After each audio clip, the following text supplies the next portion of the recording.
Na nossa sequência aqui, falta examinar a questão atinente aos princípios que regem as nulidades no processo penal. E então, quanto aos princípios em específico, nós temos fundamentalmente 4 princípios, e estão inclusive legislados, que regem as nulidades no processo penal. De um lado, o princípio do prejuízo, que está previsto no artigo 563 do CPP. De outro, o princípio da causalidade, que está previsto lá no artigo 573, parágrafo 1º do CPP.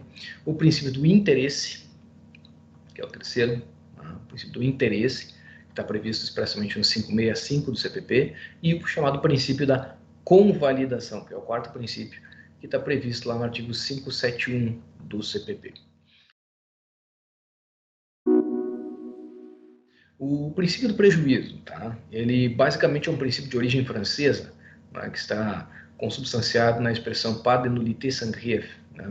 E este princípio, fundamentalmente, parte da premissa de que não há nulidade, ou seja, não se declara a nulidade se da preterição da forma legal não houver prejuízo devidamente comprovado para uma ou para ambas as partes.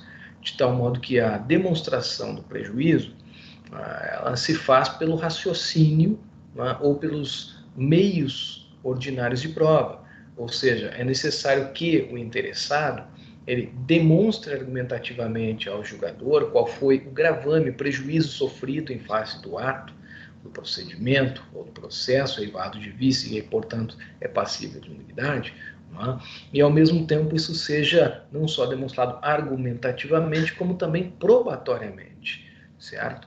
Então, este princípio que está disposto no artigo 563, ele é fundamental em matéria de nulidades. E eu tinha lido já o início lá do nosso vídeo anterior, o princípio que está previsto lá no 563. Literalmente diz o 563 do nosso CPP, nenhum ato será declarado nulo se da nulidade não resultar prejuízo para a acusação ou para a defesa, certo? De outro lado, eu ressaltei que o CPP, no artigo 566, ele ainda refere que o ato defeituoso, ou melhor, que ainda que o ato defeituoso traga prejuízo para as partes, se não houver influenciado na apuração da verdade ou na decisão da causa, não será declarada nulidade. E ipsis literis, puxando aqui o 566, ele vai dispor, como eu relatei, como eu li antes, não será declarada nulidade de ato processual que não houver influído na apuração da verdade substancial ou na decisão da causa, certo? Então, basicamente, o prejuízo ele vai ter que ser demonstrado argumentativamente, evidenciando-se no que consistiu, probatoriamente, demonstrando-se plausivelmente ictu oculi ao julgador no que culminou este dano ao respectivo arguente e, por fim, de que modo ele influenciou na decisão da causa ou até mesmo na apuração da verdade dos fatos, certo? Esses 3 aspectos é que devem ser demonstrados para efeitos de caracterização do prejuízo, que ensejará, por sua vez, a declaração da sanção de nulidade, certo? Vejam que esse princípio é de suma importância, Suma importância. Por muito tempo a doutrina brasileira sustentou o entendimento segundo o qual das nulidades absolutas, ou em relação às nulidades absolutas, o prejuízo é presumido. Isso era muito comum, e isso era acolhido pela jurisprudência brasileira de fundamentalmente todos os tribunais, e inclusive os tribunais superiores, uma vez que se considerava que, ocorrendo violação ao preceito de ordem pública, não há que demonstrar, considerando que, sendo de ordem pública, deve-se declarar a nulidade. E que somente nos casos de nulidade relativa é que era imprescindível a demonstração efetiva do prejuízo. Okay? O que aconteceu, no entanto, é que, embora essa posição seja sustentada por algum autor ou outro no Brasil, e tomem cuidado quanto a isso nos manuais hoje, certo? Por mais que ela seja sustentada por algum autor ou outro no Brasil hoje, isso é um disparate, considerando que, desde ali de 2002, por ocasião lá do julgamento do habeas corpus 81.510, o Supremo Tribunal já tinha firmado uma posição, ainda que não tenha ocorrido em plenário, no sentido de que a demonstração do prejuízo ela é imprescindível em qualquer hipótese de nulidade, tá? Absoluta ou relativa.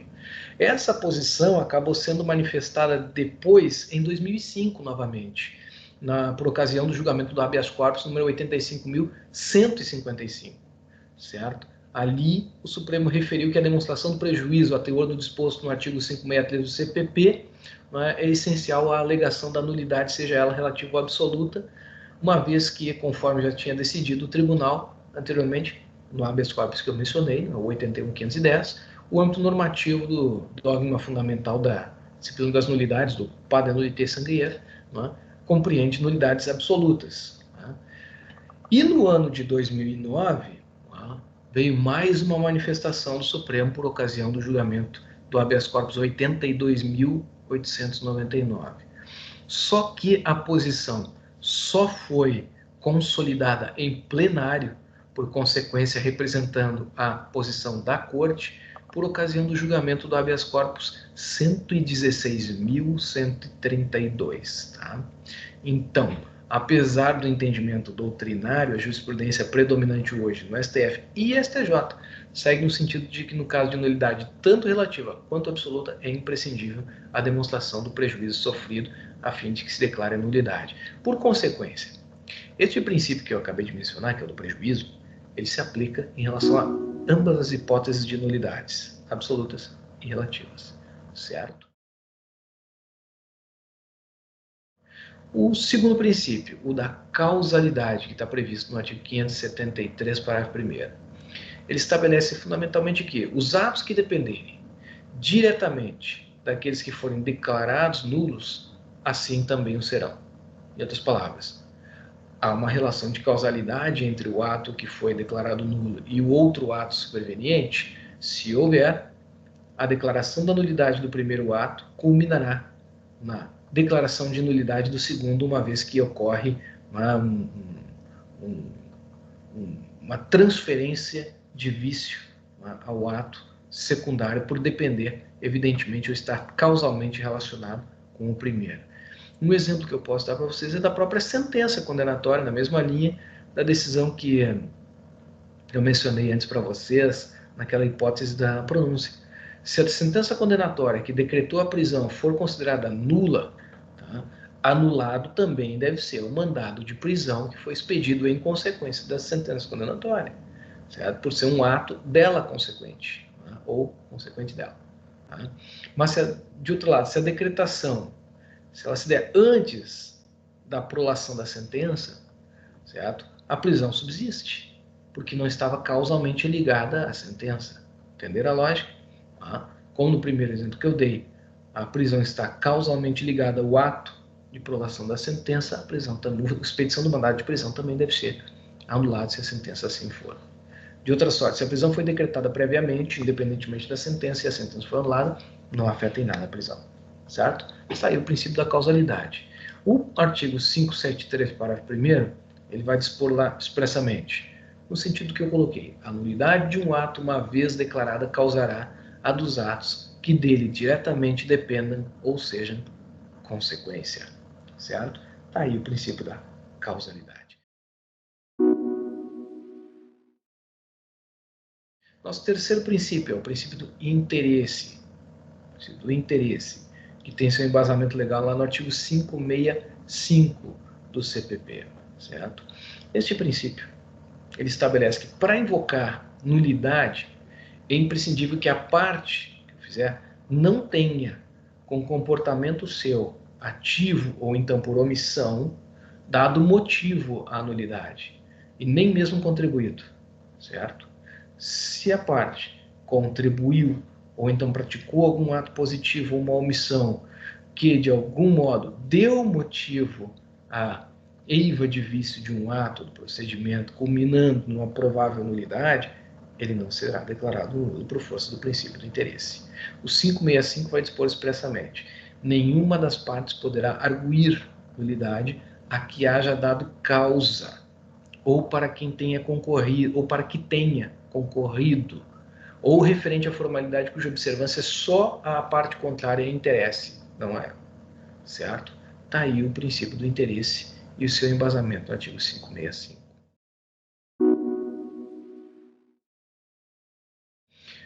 O quarto princípio é o princípio da convalidação. Convalidação. Tá? Esse princípio estabelece que, havendo nulidade, a parte deve arguí-la na primeira ocasião em que se manifestar nos autos, após o ato que a prejudica. Certo? No primeiro momento que ela deva se manifestar nos autos, após o ato que a prejudica, é que ela deve arguir a nulidade. Tá? Claro que nós temos que observar aqui que a nossa legislação ela fixa alguns momentos bem claros em que as nulidades relativas devem ser arguídas, lá no artigo 571, né? Sob pena de preclusão e de serem com isso consideradas sanadas, certo? Vamos dar uma olhadinha lá, diz o 571 assim: as nulidades deverão ser arguídas, número 1, as da instrução criminal dos processos da competência do júri, nos prazos a que se refere o 406 do CPP. Número 2, as da instrução criminal dos processos de competência do juiz singular e dos processos especiais, salvo as do capítulo 5 e 7, nos prazos a que se refere o artigo 500 do CPP. Tá? Vejam bem, o legislador coloca aqui alguns referenciais de momento processual segundo o rito. Tá? Por exemplo, as do processo sumário, lá no inciso 3, no prazo a que se refere o artigo 573, vão se verificados depois desse prazo, logo depois de aberta a audiência e apregoadas as partes, certo? O 537, cuidem, né? Ele foi revogado, então a gente tem um problema aqui. Estão entendendo a lógica do que ocorre? O inciso 4 do 571 vai dizer, né, deverão ser arguídas as do processo, né, regulado no capítulo 7 do título 2 do livro 2, deverão ser arguídas logo depois de aberta a audiência. Que processo é esse, né, que ele está se referindo aqui? Basicamente está se referindo aos processos que tramitam, né, no Supremo Tribunal Federal. Né. No inciso 5, as nulidades deverão ser arguídas aquelas ocorridas posteriormente à pronúncia, logo depois de anunciado o julgamento e apregoadas as partes. Né. O inciso 6 vai dizer que as nulidades deverão, da instrução criminal dos processos de competência do STF e dos tribunais de apelação, serão arguídos na forma do artigo 500. E assim vai. Acontece que, se vocês forem observar detidamente cada um dos dispositivos aos quais o CPP se refere nesses incisos que eu estou mencionando, vocês vão constatar que, fundamentalmente, o legislador está falando do momento imediatamente posterior à constatação do vício em que a parte deverá se manifestar nos autos. Então, uma regrinha básica, muito simples a gente gravar, é essa. Tá? Em matéria de nulidade relativa, eu deverei arguir esta nulidade no primeiro momento processual em que eu puder me manifestar no processo, certo? Após a respectiva prática do ato eivado de vício por mim constatado que é passível de nulidade. Ok? Esta é a regrinha básica que nós vamos seguir, considerando que ela se aplica a toda e qualquer hipótese cogitável, certo? O importante para a gente mesmo é o que o 572 vai colocar, né? Ele basicamente vai dizer lá que as nulidades previstas no 564, incisos 3, né, DI, segunda parte, G, I, H, inciso 4, praticamente todas, tá? Elas serão consideradas sanadas, número 1, se não forem arguídas em tempo oportuno, de acordo com o disposto no artigo anterior. Número 2, se praticado de outra forma, se praticado por outra forma, o ato tiver assim atingido o seu fim. Número 3, se a parte, ainda que tacitamente, tiver a ser os seus efeitos. Em síntese, o que basicamente está dizendo aqui é o seguinte, não é? Ou se argue a nulidade naquele momento processual oportuno, que é o primeiro momento em que a parte deverá se manifestar nos autos, ou puder se manifestar nos autos, segundo o rito cabível, após a prática do ato eivado de vício. Se ela não fizer, aplicar-se-á a sanção de preclusão. E o vício, em princípio existente, se considera como sanado. É como se não tivesse ocorrido vício algum, certo? Então, tomem cuidado. Mas aqui a gente tem que fazer uma constatação bem importante, tá? Esse princípio da convalidação ele só se aplica em relação às nulidades relativas, porque as nulidades absolutas ficam latentes no processo. Elas ficam ali pulsando até o momento em que alguém resolver identificá-la e, com isso, arguí-la, certo? sendo que esta arguição da nulidade absoluta, ela pode ocorrer a qualquer momento mesmo, inclusive depois do trânsito em julgado, pessoal. Vejam a relevância da questão, tá? Quando a nulidade relativa, eu tenho aquele momentinho ali para arguir. Se eu não arguir naquele momento, ferrou, precluiu, perdi. Em outras palavras, é considerado sanado o vício. Já era, não há o que fazer, tá? Mas se a nulidade é absoluta, é outra história. Se eu não arguir naquele momento, depois ou mais tarde, não interessa. Eu posso arguir daqui a anos. Eu posso arguir depois do cara começar a executar a pena, certo? A cumprir a pena imposta na sentença, sem problema algum. Porque a nulidade absoluta, ela fica latente, ela não se convalida, ela não se considera sanada, está lá, ok? O que importa só é identificá-la e demonstrar o prejuízo sofrido em face da existência, né, do vício passivo da nulidade absoluta. Tranquilo? Então, daqui, os quatro princípios que nós temos: prejuízo, causalidade, interesse e convalidação. Vejam, o princípio do prejuízo se aplica às nulidades absolutas e às nulidades relativas. O princípio da causalidade se aplica às nulidades absolutas e se aplica às nulidades relativas. O princípio do interesse se aplica às nulidades absolutas e se aplica às nulidades relativas. O princípio da convalidação se aplica tão só e exclusivamente às nulidades relativas. Logo, o princípio da convalidação não se aplica às nulidades absolutas. Certo, pessoal? Então tá, até aí a questão relativa aos princípios das nulidades, certo? Agora eu vou puxar aqui para o sistema para que vocês possam acompanhar comigo um quadrinho bem singelo que eu fiz para facilitar a vida, para que vocês possam entender bem a diferenciação entre as duas formas de nulidades, tá? As absolutas e as relativas. Vocês devem estar vendo aqui na tela, tá? De um lado na tabela as nulidades absolutas, de outro lado as nulidades relativas, certo? Em relação às nulidades absolutas, a gente tem que constatar o seguinte: ocorre um vício passível de nulidade absoluta em virtude de violação à norma de direito público. Em outras palavras, só se dá nulidade absoluta quando ocorre violação à norma de ordem pública. Em outras palavras, a princípio ou regra ou norma constitucional. Vou até complementar aqui, pode ser princípio ou norma constitucional. Tá? Quanto às nulidades relativas?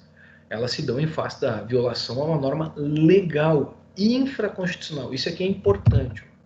Infraconstitucional, de interesse da parte, certo? Em segundo lugar, a nulidade absoluta. A regra é que ela seja decretada de ofício. A parte não precisaria nem arguir, mas ela pode ser decretada de ofício, que é a regra, ou arguída pela parte caso o julgador não a decrete de ofício, certo? Já as nulidades relativas não podem ser arguídas de ofício de forma alguma.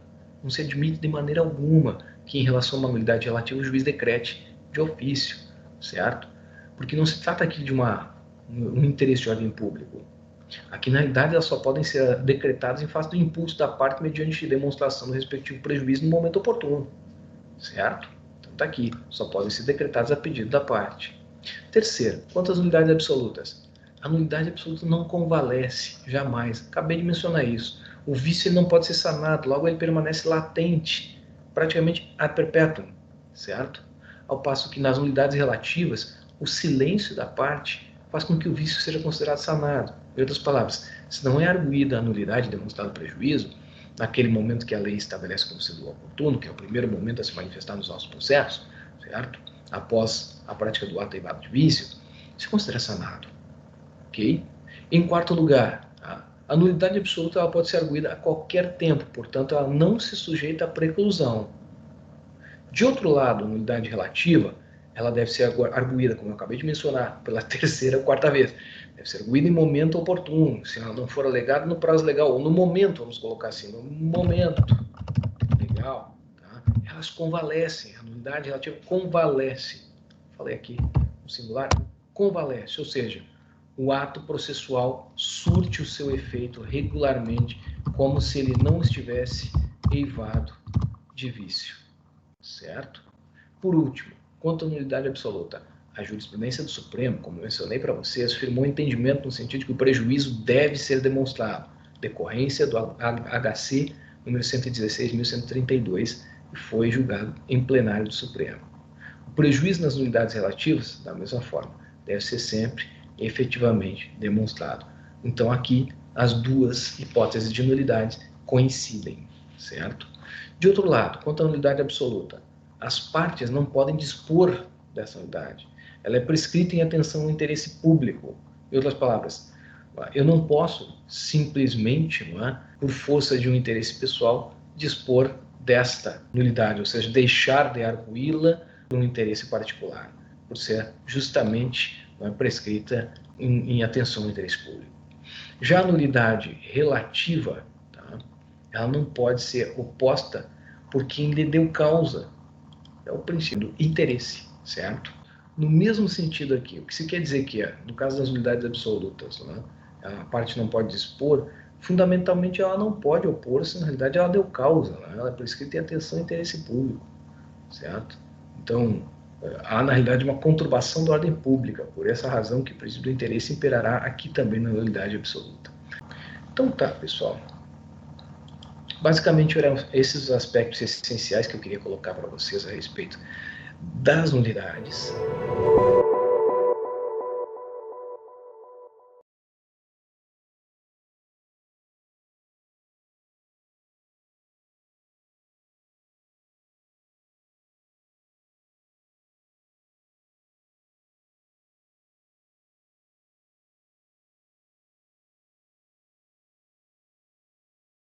Um abraço a todos e todas e até daqui a pouco mais.